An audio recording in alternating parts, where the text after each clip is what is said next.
This program might contain strong language. If you think you may be offended, switch off now.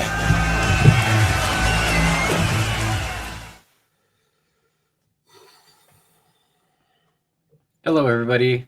Welcome back to Watch Mojo and another episode of the Inside Mojo podcast, where we're looking back at 20 years of Watch Mojo history on YouTube. I'm your host, Rob, and with me, as always, is Watch Mojo co-founder and CEO Ashkan Karbasfrooshan. How's it going, Ash? No complaints. Yesterday, I thought I'd be stuck in New York, which not a bad place to be stuck in, but found my way home despite Air Canada trying to, I guess, keep me out of the country for a while longer. Anyway, always problems when it comes to flying. Yeah, no, it's par for the course, especially nowadays. You know, you have airlines that, and I get it, between personnel, weather, competing for a few gates, and I think leisure travel is probably setting records, and business travel is slowly but surely coming. So yeah, it's like I'm always been very reasonable, but when airlines do something that is just lack of empathy, lack of common sense, I was like, F this. I'm like, no, I'm like, fix this or I'll fix it for you type of thing, and it was resolved. But anyway. Well, I think your New York trip is going to tie into the theme of today's episode, if I understand. I don't actually know what you're doing in New York, but let me know. And we're going to talk about basically YouTube supremacy in video on demand, and how Netflix has supremacy in the kind of subscription-based model, and what that means for both types of platforms. Sure. So, I used to go to New York, and when I started my career, for a lot of people like New York and wherever, media, singers, artists, cooks, criminals, escorts. New York is the capital of the world, right? So everybody has this kind of like view or idea of New York. And ironically, like before starting WatchMojo, if my old employer would have just been like, all right, sure, this position that's open, you can have it, which was in New York, I probably would not have started WatchMojo, and I probably would have just had a career as an executive and been very happy and grateful, yada, yada. But so it's been ironic that when I started the company, one of the reasons why, as we've discussed, why it was hard to raise venture capital funding, yes, content at the time was persona non grata. The way I was going about it, I didn't want to just build like cheap content. I didn't want to just produce like 1,000 videos. I was like, it's balanced. So there was a lot of things around my principles and my kind of approach that I get it. It wasn't everybody's cup of tea.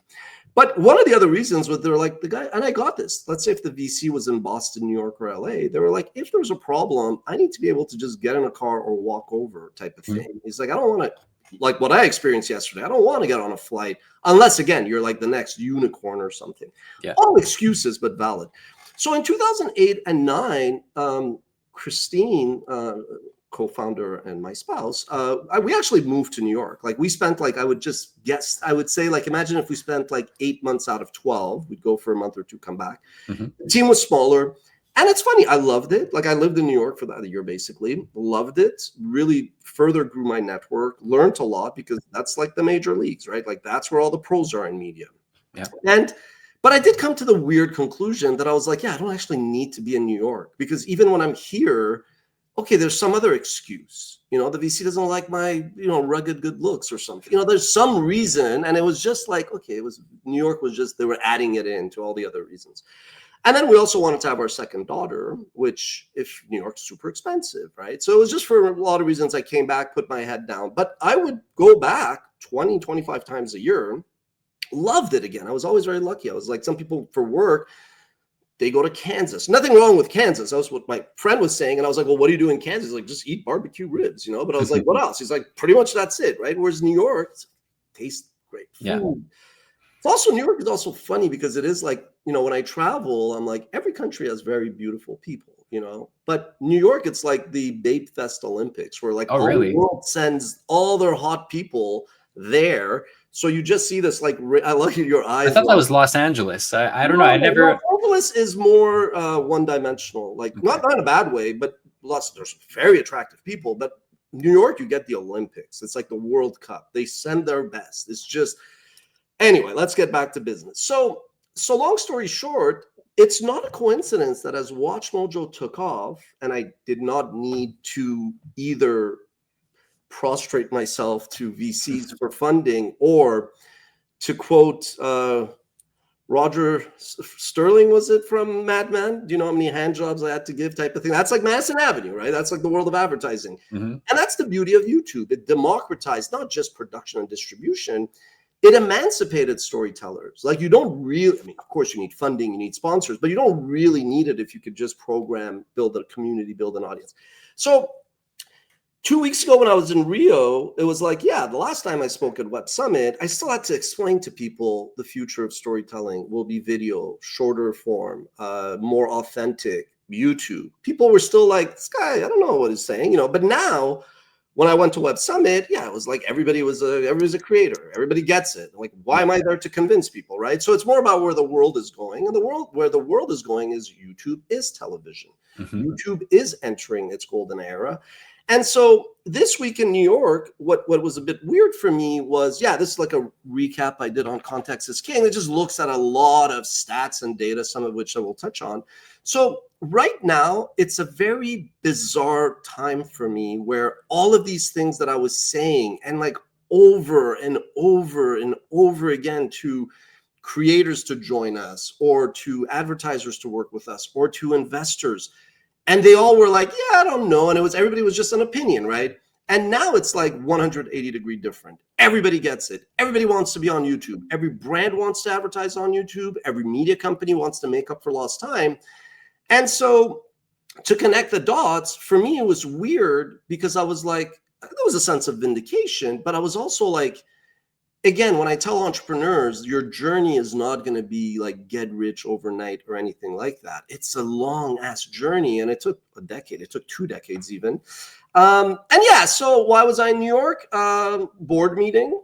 And again, I'm very transparent. So, earlier on in this series of 20 videos, and I can't believe we're at number 17, I talked, but I hadn't really talked much about why we decided to bring on a financial partner 5 years ago. And I go, you're ultimately just choosing the rope with which you will hang yourself, whatever that means, right?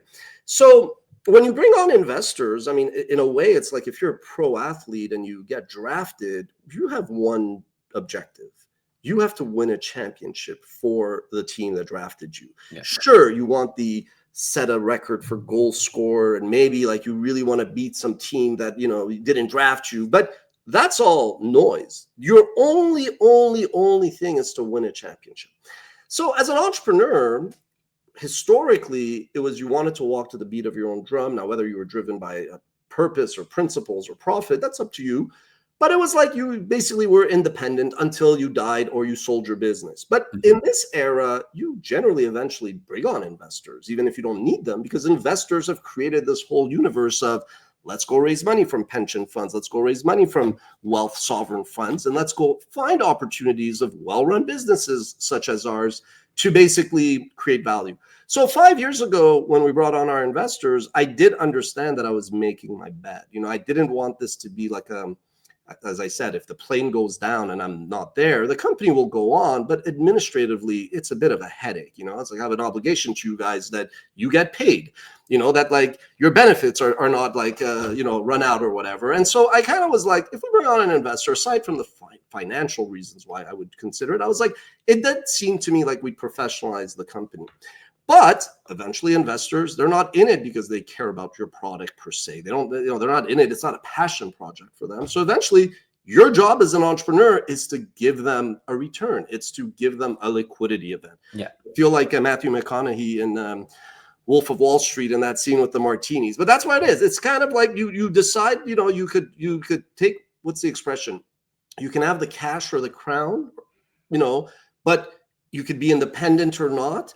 But again, the same way I go is sure, I'm independent, but I have employees I'm, indebted to and responsible for. I also have investors, and I wanted that because I felt it professionalized it. But so this year, again, I'm so transparent, but I think it's good advice for entrepreneurs. Last year in November, I started to get other companies inbounding me. Like, what's that mean? Just emailing you out of nowhere, calling you and saying, hey, we chatted, or Ash, buddy, drinking buddies or whatever. They're like, we realized that like you were right. Like YouTube is the real deal. It is ground zero. It's the front line. We are underinvested in that space and we cannot build it internally. Also, we cannot go buy a creator's channel. We could, but that's risky if the creator bails or just goes, screw this. What are they buying? An empty box. So I started to get like over 4 weeks, I had like 3 or 4 companies just kind of, you're one of the few investable or acquirable assets. And I was like, we're about to go into an election. God knows what's going to happen. Ukraine, Russia is getting hot. Iran versus whatever is always crazy town. The Palestinians and the Israelis are never going to get along. So I was like, there's a lot of geopolitical uncertainty. There's talk of recession. So I was like, I don't think this is the time. And I love my job. And, I like being independent. It's a good setup. My investors don't bother me. But I was like, look, I do have this responsibility to eventually give a liquidity event, an outcome to my investors. And I'm like, it doesn't matter what I think or what I want. It's always about the macro. We discussed this. If interest rates go up, you're going to be affected. If there's a nuclear strike, Pakistan and India, same people, different religion. If they decide to go at it and kill each other and destroy the world, like, guess what? Like in a few years, then your investors are like, Ash, we're in year 6 and 7 of our investment. And they're great. My investors are fine. But the sports analogy is, I'm throwing the football. They're not there on the field. Like that's not their job, Yeah. So, and I like that line that I coined once. So I was like, if you give me a soldier, I could beat any army. And if you give me an army, I could build an empire. But the reality is one person doesn't change anything. And for a company like WatchMojo, I've said it. It's like where ESPN and MTV were in 1990. We've had a great run. Magical. Started as scrappy, gets more professional. ESPN was started by a father-son combo. MTV was a ragtag bunch of like hosts that didn't even have makeup, let alone did their own makeup eventually. But then in the 90s, when ESPN was part of Disney and MTV was part of Viacom, now known as Paramount, they experienced their golden era because those companies have the resources, they have the team. So I was just there for meetings, and then I got to go back next week. Hopefully Air Canada won't, remember some of the things I said. I'm there again next week, just meeting companies, and it's very flattering. There's like a lot of companies that want to chat. Well, we've already chatted. It's advancing. Yeah. And I've learned a lot, working with the investment bankers and all that. But it was again very melancholy, where I was like, whoa, I'm going to be probably selling this business that I killed myself to build. But I'm like, well, this is like what, it's kind of like as an entrepreneur, this is kind of what you wanted. And now that it's here, you're like, how do I feel about that? But it was great. New York's great. It's like best city in the world. So no complaints. Just happy I'm back now. Big decision, to be sure. Yeah, I mean, it must be. This is something that you started 20 years ago, like from the ground up. So there's got to be some emotions attached. It is, but the fascinating thing is, as much as I like to think I was always mature and professional, we're all kids. Like we're all children. We're all immature, and whatever you improve, there's some other things you need to work on. I'm very glad that I did the deal in 2020 for this reason, because I know if I would have just like never sold outside capital, never brought on like outside partners and then sold the business, I know myself, I would have regretted saying maybe I could have built the next MTV or the next Viacom or whatever. I would have said, maybe if I would have just brought on partners and they would have pushed me and supported me, and I got a great team, but you need like the war room kind of thing. Mm-hmm. So I'm glad I did that. And what I saw was, like at the end of the day, money alone isn't what builds stuff. I mean, this is what the show is about. It's the authenticity, it's the patience. And what I get is, institutional investors are great. I'm a finance guy. I totally get where they come from. And I lucked out with like high integrity, high character people. Even this week, I mean, I said this to one of my directors, like on the board. And I was like, I must say, I go, once in a while we have a conversation, and many like lesser men, weaker souls would take the dark side and would show their wrath and react in a way that is either unfair or unprofessional, but a lot of people lack intellectual honesty and do that. And I'm like, you've never taken that dark side. Now, again, because I'm a professional, I'm respectful, you know what I mean? It's like the way people are with you is the way you are with them. It's like there's a mirror dynamic. But I also kind of realized that, Ash, don't get cocky just because you see the world going where it's going. And we have such an awesome team. That's also the thing. I do think we have this amazing team. And we've really actually demonstrated that we could diversify. And I mean, just the podcast you do, forget this one, like the other one that you do. November, if somebody was like, oh, you guys aren't going to crack podcasts, I'd be like, yeah, I guess not. Okay. I'm not, it wasn't meant to be. And then you see that happen, working on the show, meeting, like getting to know some of the team. I'm like, this is an incredible army, but being independent. And also I'm like impatient, like I'm very patient, but I'm also super impatient. So I'm like, I just, what's that expression? If you want to go fast, go alone. If you want to go far, go together. Yeah. I could see how if I had access to more salespeople, more we have all the resources. Like we are the resources of like content production around video for these platforms. But again, like if I had a commercial team to work with, we could do a lot of damage. Like I see what brands want, and I always have stuff to prove to myself, but I don't have anything to prove to investors or to marketers. But I like to serve. I like to create value. So I'm like, okay, I'm resigned to the fact, even if that means like, okay, I'm not CEO or my title changes or I report to some 24-year-old somebody at some company who has the digital video dossier. Like I don't care about those things because in the end, I'm just like an athlete who wants to kick up football. You know what I mean? That's what I wanted to ask. I was wondering if this is going to be like sell the company and then I'm moving to Jamaica, or if you're going to stay along for the ride. So I've said this, that you will, okay, how should I word this? Without a day, one day, I will walk into a room like that Joe Pesci character in Goodfellas and be like, oh, this is the day where like, here's your parting gift. Here's a bottle of scotch. Please leave. Joe's now running the company, or Dick or Mary. And that's normal. Like you cannot. I also don't, yes, I joke to my daughters I have a big head. I actually don't have a big head. Like I'm actually pretty chill around, like, I don't think I'm that special. Like, is what I'm getting at. And a lot of people could do what I do. Maybe not. I do like a little bit of everything, but you could replace me if you wanted to. It's not like there's an intangible, but it's not like we're not curing cancer here either, right?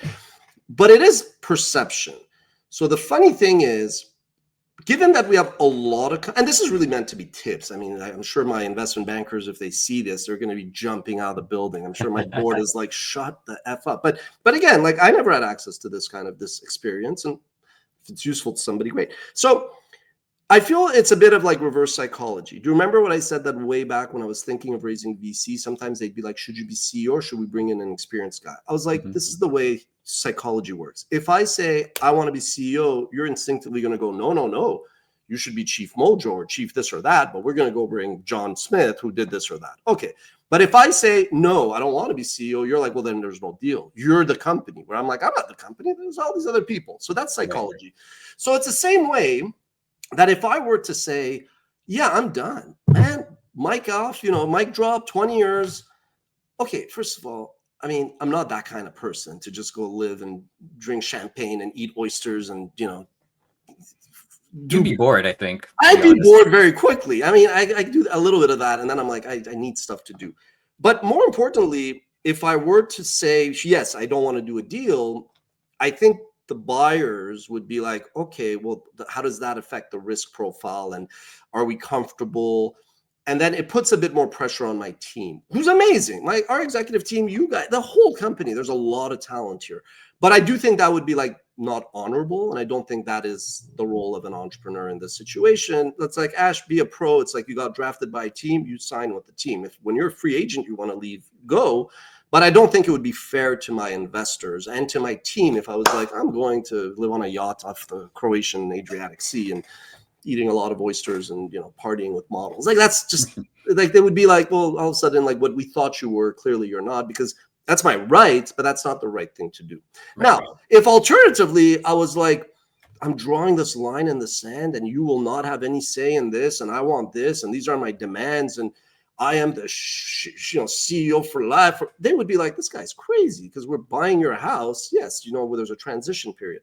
So I earnestly, sincerely go, I'm here to serve. It doesn't change whether you buy the business or not. If I could be of service, if you feel I could help you, if I could minimize risk and maximize the upside for you, I will do whatever it takes. Because I don't even view myself when we're talking. You see more and more when we talk about a content piece, I'm an equal of you guys. Like, I'm on the pitch. Even when I was a striker scoring 3, 4, 5 goals a game for like 20 years, I never thought I was better than anybody else because I understood if the defender doesn't stop, the goalie doesn't stop, the midfield doesn't bring it up, what am I doing? Just picking my nose, waiting for the ball to come.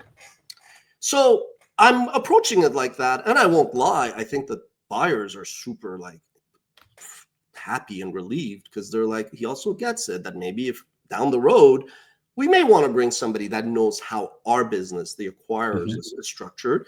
But he seems, and I also like don't want to go start another business. So what am I going to do? You know, and given my kid's age, I can't even go just travel. And, you know, advising and investing is fun, but I'm not, you know, I like to get my, you know, roll up my sleeves and get shit done.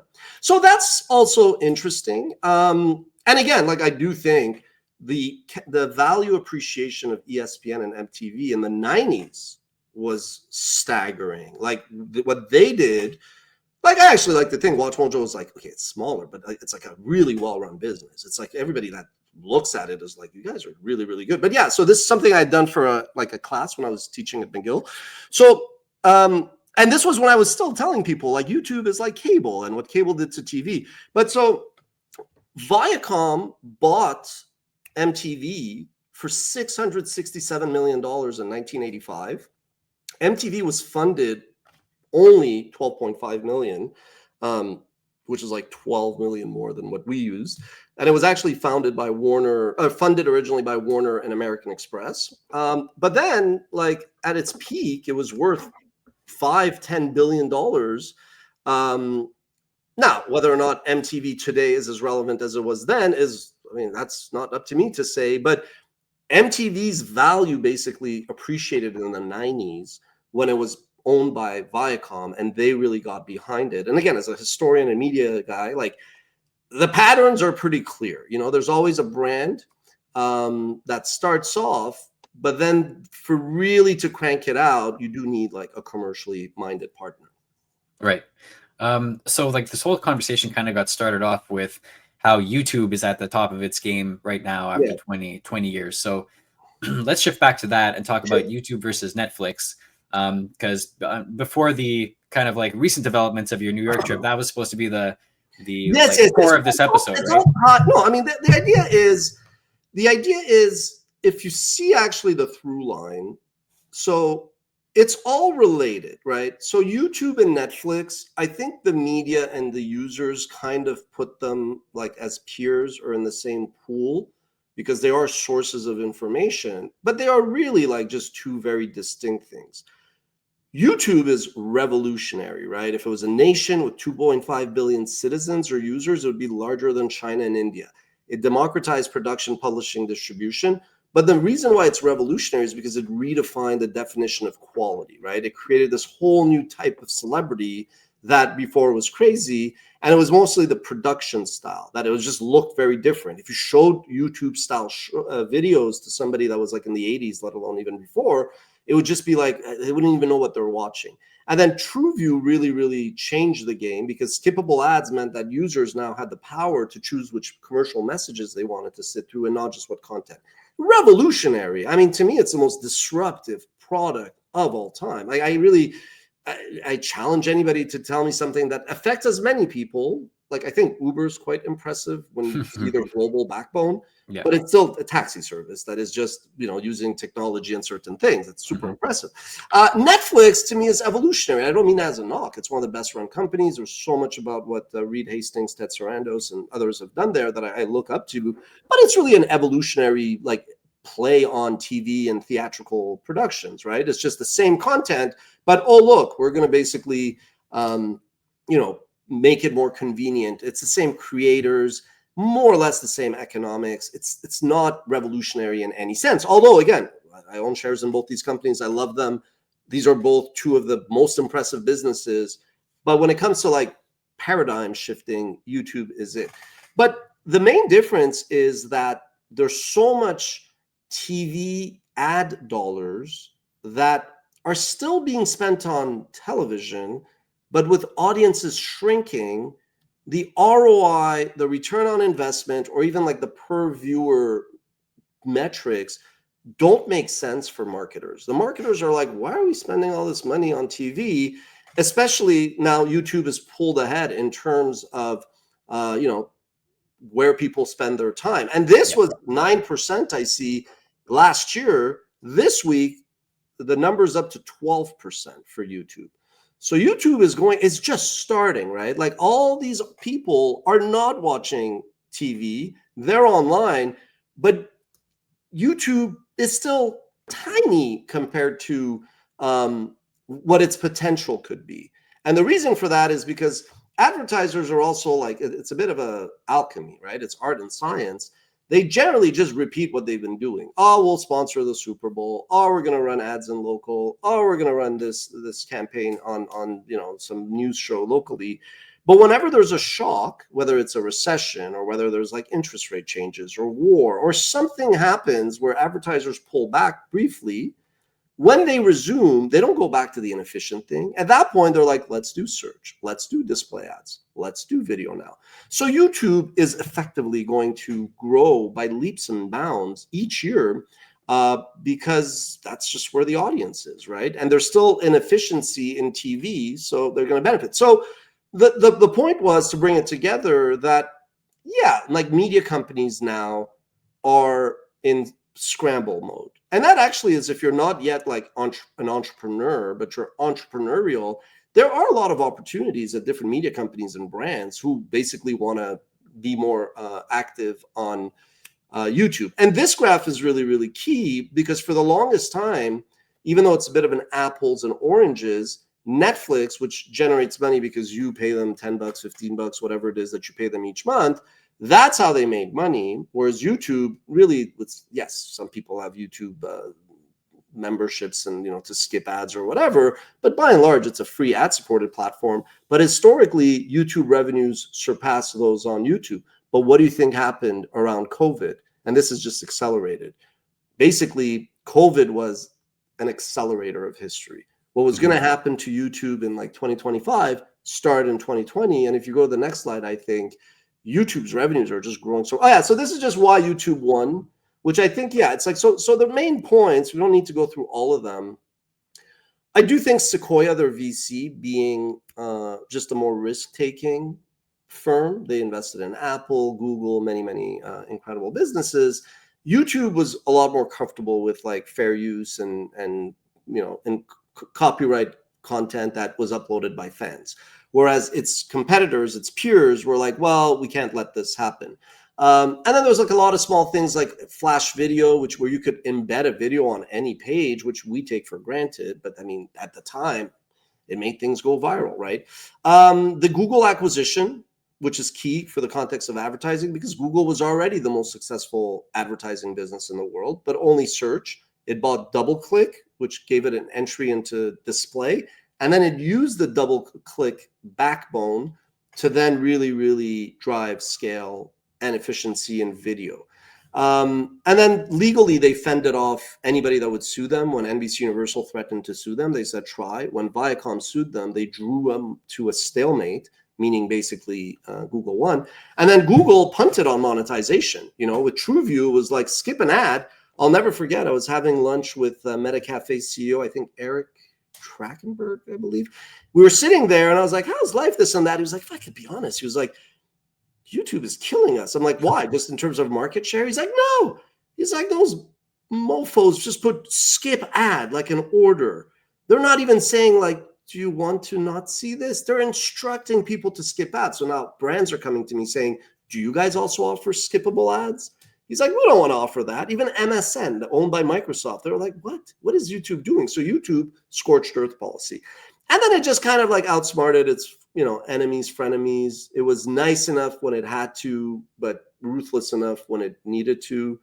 And then ultimately, it leveraged the creator community when they were useful to them. They're very good. I love YouTube, don't get me wrong, but YouTube is very, very good to play the platform neutral. We're Switzerland. Look at us, warm and fuzzy. But they're also like Al-Qaeda when they need to be. Let me retract that. They're not Al-Qaeda. But they are just like, it's a very, very impressive business, how they just outclass and outsmart anyone. And you could say it's luck and timing. But yeah, here you go. So this is a deck I always kept like just updating. YouTube is making so much more money than the TV channels combined now. So it's game over and it's just going to accelerate. And that was the gist where I was like, all these companies that for years were like unsure, they got the memo now. And I'm actually impressed by how much they get it and how much they're serious about the platform. So I'm curious to know what you think is going to happen with TV. Is it just going to keep shrinking until it disappears, or what? Like there's always been this joke that like with all the streaming services that are coming up now, one day somebody is going to just bundle them all together and offer it as a package, and it's going to be called cable, and we're just going to come full circle back to where we were. You know? But it's like that. Even when I was studying finance in business school, I was like, I don't get it. I'm like, it seems like companies spend like a decade merging, acquiring. And then there's a bit of a hangover, and then they spend the next few years divesting and spinning off and killing things and just putting a bullet in things they bought. But then that's normal. It's just there's always a regression to the mean. So what's happening, it's actually happening before our eyes. First of all, we talk about AVOD, advertising video on demand, vis-a-vis Netflix's subscription video on demand, or SVOD. But the new thing is FAST, free advertising supported television, which is linear TV. So you and I, let's say, are relatively speaking early adopters. We were maybe on the internet before, we were watching videos, weird videos, grainy videos. But FAST is basically more like that traditional lean back experience where you've had a long shift, you're a cop, you're a plumber, you're an accountant. You come home, only crazy early adopters are going on YouTube, searching, leaning in, and pulling content. Most of society, I'm not saying it's in a bad way, they get home, they're tired, they open their beer, they sit on their couch, they just want the content to come to them. But yes, the value of paying for that cable fee, when you probably don't watch as much sitcoms or drama, you may not even get your news. Like, news is ridiculous when you think about it online. It's great for quality reporting and all, but man, if something blows up, I'm not going to wait till 6 p.m. to find out, did I blow up? You know, you're going to go and be like, what is happening online? So long story short, that is what will happen to what you call TV, but really TV and the internet are just becoming one. And in fact, the Internet of Things was like the big buzzword, like before, one of the things before AI, and now AI has kind of usurped that. But you are seeing the Internet of Things. Your car will be a media machine. Now, is that a computer or is that a TV? It doesn't matter. I actually think you'll wake up and you might watch something or see something on your phone, and you will be able to somehow just throw it against your wall, or you just throw it on your kitchen. And eventually you're going to have some kind of glass, like, shades that, whether Amazon nails it, whether Apple nails it, or Facebook with everything they're doing, somebody will figure that out the way Steve Jobs figured out. And then your glasses will become what your phone is today, and many other things. Your GP, like, again, I'm walking around. When I was in Buenos Aires, I was looking down at my phone, and I was like, yeah, in a few years, people are going to be like, you guys used to wander in the city like that? Why don't you just put on some freaking glasses that not just guides you, but also whispers in your ear, or there'll be. So that's where we're going, right? So TV and all this, I mean, the fastest growing platform for YouTube is the smart TV. And but we see that year over year at WatchMojo. Our audience, the percentage of TV goes up and up and up. Yeah. So I think it's just these worlds are colliding, to quote George Costanza.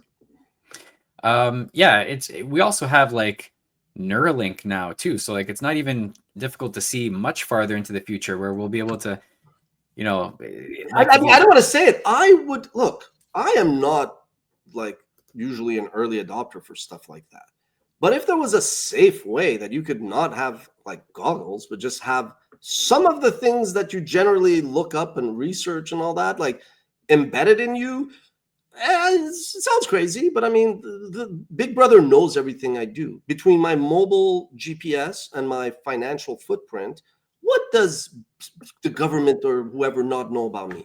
You know what I mean? You don't think Google knows every dark secret and every, questionable thought that goes through my mind? You know what I mean? Like, who are we? Who is you to pretend that, like, oh, I don't want security? That game is gone. Like, if you really want to be off the grid, go live with the Amish. Totally. We have this content pyramid from 2006, which, I mean, it's funny to look at the way that it was now with all of the major channels, ABC, Fox, and CBS at the top of it. I'm curious to know, like, projecting, let's say this was back in 2006, so let's say 2036.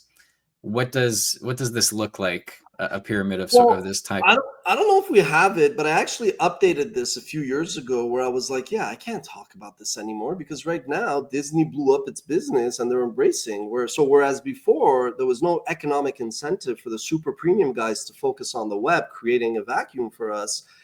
This is now a mishmash, but really it's two spheres. Before you had people that own content, the catalogs like MGM, the James Bond, it was a catalog. And then you had those that had distribution. Historically, that could have been TV or newspapers. And then it became on the internet, the portals, and then the YouTubes and all.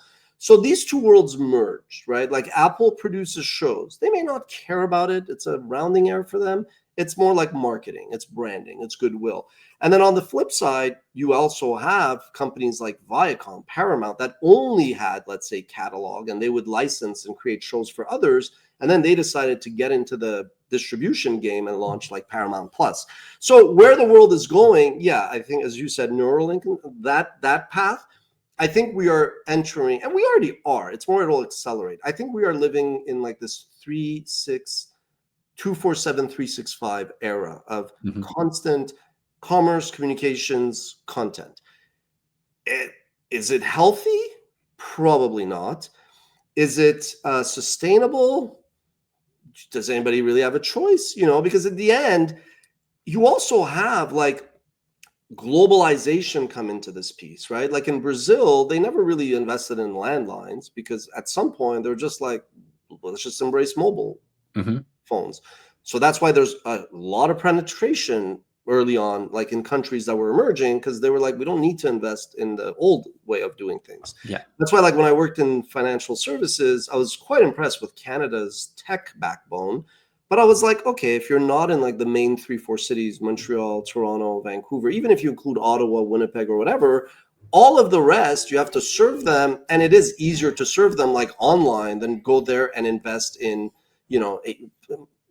branches and whatnot. So I kind of also saw that like, oh, the underdeveloped or the emerging nations, these guys are going to be quicker to embrace. So if you think of like Indonesia, we have WatchMojo Indonesia as anecdotally I reference. That's a country that already now is like 300 million people. But in like 10, 15 years, it'll be massive. More people will speak English. Technology becomes more prevalent. And I'm not saying they're sitting there and watching WatchMojo top 10 lists, but we will be part of this big wave. Like we are going to be. So I see that. I see just more global, more connectivity, more constant, like content consumption, community, like also like the interrelated nature. I love it. I get feedback from people all over the world. Like previous media CEOs, any CEOs, they would have paid millions of dollars to get a fraction of the data that's at my disposal, whether it was the suggest tool, whether it's comments. I would berate you guys going like, hey guys, you're the suggest tool, give me ideas. Nobody ever sends me anything. But I'm like, okay, it's fine. I have the entire universe at my disposal, right? So super great time. Like it's such an incredible time to be entrepreneurial, but it's also more competitive. I'm not Machiavellian, but I'm not. I know saying that makes it seem like I try to be positive. So when I talk to young storytellers, I'm like, look, with this little device, you could be not just a storyteller, you could be a media company. And that's what I want to project. Positivity, the sky is yours. Go build something even greater than I could have ever imagined. But what's the flip side? Because of the constant clutter and no barrier to entry, it's actually harder than ever.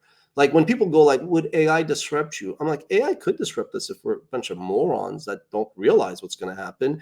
But I'm like, if we're going to be candid, aren't we the ones that are going to benefit the most from AI? Aren't we the ones with the existing production, the team, and the distribution, and the monetization built in, like by things like YouTube Preferred, YouTube Select, formerly known as Google Preferred. So super fascinating time. And the reason why I say it's all related, as a human, there's a side of one like me, but anybody, you could be like resentful. You're like for 20 years, not really laugh at you, but you're like the Rodney Dangerfield, no respect. You're like, people are not seeing what I'm seeing. They're not like giving me that like, respect. Not that but that's a human nature. And then you got to shove that somewhere. So you could now be like, you see, I was right. So I'm going to be cocky or kind of have a list of demands when I'm. actually, frankly, just very flattered. I'm very like humbled. I'm very lucky because, you know, WatchMojo could have failed 20 times in different ways. So this week was like, yeah, it was a bit like, okay, so what? Like, what's next? I'm like, how do you get this from where it is now, like the MTV or the ESPN of 1990? I'm like, how do you get this to the MTV or ESPN of like 96, 98, you know, before the internet came and destroyed cable, basically. Yeah. Is there any concern in destroying, like, that's the thing. The only things that are appearing are actually going to accelerate, like the internet, you know, whether it's AI, whether it's the Internet of Things, whether it's robots from the future. Those are all things that are actually going to feed into the internet's fundamental strengths. And we're so well positioned. So now I'm just like, I just want to relay to the team the opportunities, you know, and I said this to the team. I said, at this point, if you guys are not like embracing all these tools, it's not really a technology and ethics discussion. It's just a psychology. It's your insecurity. I'm like, you will do better with technology. I became like, if I was just going to be a writer on a typewriter, well, I wouldn't be the writer I am today without the internet and all that. So super, super exciting. But I do feel like I also have to just make sure that the team sees that potential and then they act on it. And there will be mistakes and, you know, but I'm like, it's just such a great time to be a storyteller, entrepreneur. And so it was exciting. And I have to go back next week and, you know, and I hate to say this because I don't really feel like those companies, in fact, are selling to us as much as we're talking to them. They also have to show to us, like, why are they a good partner? And in the end, we have the best thing, which is we don't even have to do something. I just want to show to my investors that, hey, I'm making the effort to give you an outcome. But if it doesn't make sense, and they're like, we get it. It's your business. We support you. So wait for the perfect deal. Yeah. The perfect deal, but I know what you mean. Yeah, exactly. I have a couple more questions, but I do want to get to the poll results, which I never actually mentioned what the poll is, but we did put one up earlier on YouTube, and the results are hilarious because it's, you know, we posted this on YouTube and asked, where do you watch the most content? So if you can imagine, 80% of the people who responded said they watch the most content on YouTube, 19% on streaming like Netflix, and 0% for TV and other, which, you know, isn't probably representative of everybody, but at least the audience on YouTube that we polled. I think this was a bit of self-fulfilling prophecy there. In hindsight, this maybe was not the most, like, what will this lead us to? You know, it's like you walk into a McDonald's and you're like, do you guys what's your favorite fast food restaurant? Yeah, it's fine. It's fine. But you know what? For what it's worth, I think, you know, a lot of people do watch YouTube increasingly. And yeah, streaming is right there too. And I wanted to ask before about live sports, because that's been kind of like, you know, the last stand for live television, or television in general, is live sports. But now Netflix is getting into the live sports. YouTube has live sports. Amazon is showing hockey games and things like that. So is that that must be a major blow for television as well? I mean, look, it's a major blow for sure. Sports rights did get really, really pricey. But I also think that, again, if you go back to what I said about the globalization, like, who are those the baseball thing? You know, there's a team. It's kind of like baseball, but it's not really baseball. I don't know what you're referring to. It's basically like the Harlem Globetrotters. Savannah Bananas. Savannah Banana. There you go. Thank you, Savannah Banana. So at first I saw this, I was like, what is this? Like, what am I watching? And then my colleague Derek on Twitter replied to me, said, this is like the Harlem Globetrotters. And right away I go, oh, I get it. It's more entertainment than sports, let's say. But sports. But then I was like, yeah, this will introduce a lot of kids. So you also have to understand that between globalization, just more access and 24/7 entertainment, there's going to be enough things to do. But I admit that TV companies that were slow to embrace technology and the internet, they made their own bed. Like, nobody told, no disrespect to Paramount, Viacom, whatever, but nobody ever told them, sue fucking Google. Nobody. Like, it's like you decided to go sue them. And then when I would meet them, and I like them, there's a lot of people there. It's one of like the companies I look up to. I mean, MTV was an inspiration, but I'm like, I would go meet them and they would be like, well, we can't do this because, like, yeah, we have some content on the platform, but like, since we're suing them, this and that. I'm like, well, then you guys are morons. Like, what do you want me to say? You know, it's like you want to ask a girl to marry you, you're not going to punch her in the face. Like, it's just, well, you're not even going to punch yourself in the face, because that's what they did. Or like I mentioned, like, no disrespect to Bell Media, they had the rights for, like, on TSN Canada's ESPN. they were like, we should embrace Facebook. And somebody was like, well, if we put our content on Facebook, would we legitimize them? And even the Bell employees were like, you think Facebook is waiting for Bell fucking Canada? Which I love Bell. Like, I'm a client of Bell. You know, years ago we were considered selling to them, and even though they themselves were like, we're kind of a dinosaur, I'm like, don't talk like that. You're not a dinosaur. I'm like, you're leading in innovation. I'm like, I could be in the middle of nowhere in Canada. That's the telco side. And I'm like, as a media company, I'm like, you're one of the bigger media companies. It's, again, everybody's insecure to that sense. But my point is, I'm like, nobody forced you to do something or not do something. And it's not even like the best time for these companies to embrace technology was today, but the second best time is tomorrow, right? Yeah. So I think the sports thing is a bit overblown, because there is interest in poker, which is not really a sport, but, you know, chess. So there'll be enough to entertain people. But yeah, there's no God, you know, I'm not religious, but God did not say, and the 11th commandment is, thou shalt not have access to sports, because this goes to traditional terrestrial TV. You know, it's just like, it's a competition. If you guys are good, if you guys have the money, go for it. And then finally, I also think that it is also possible that the big platforms like Amazon and others, they may eventually move on. I don't think they will move on. I think they will see the value of sports. But I also think they may not see the ROI the way, to their credit, Netflix, Ted Sarandos said it.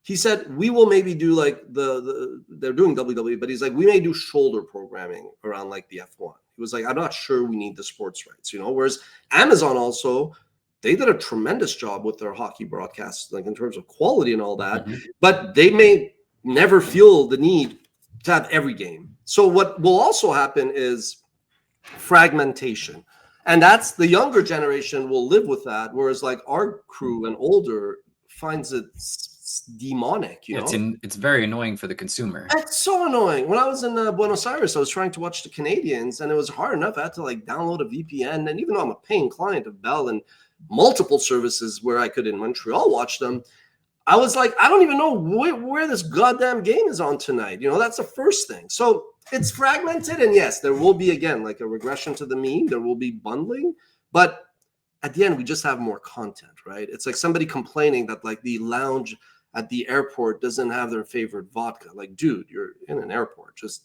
don't complain, you know? So. Yeah. Well, on this note, talking about television, next week we're talking about, can legacy media make a comeback? And I guess this extends to a lot of the companies that made their mark in television, all the major networks and stuff like that, who have presences on YouTube and other platforms as well now.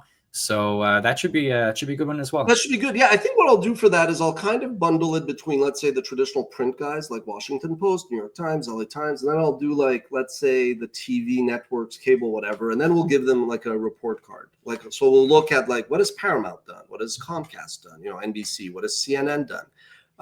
Yeah, and then I could even think of like certain executives that I felt really, really like transformed businesses that could have died. You know, there are a lot of successful stories, you know, like that's also the thing that when people are like, oh, the old media is dead, I'm like, yeah, you're a moron. I don't think old media is dead. It's different, but it's the future's in their hands. They still have all these resources. It's like, and I'll land on this.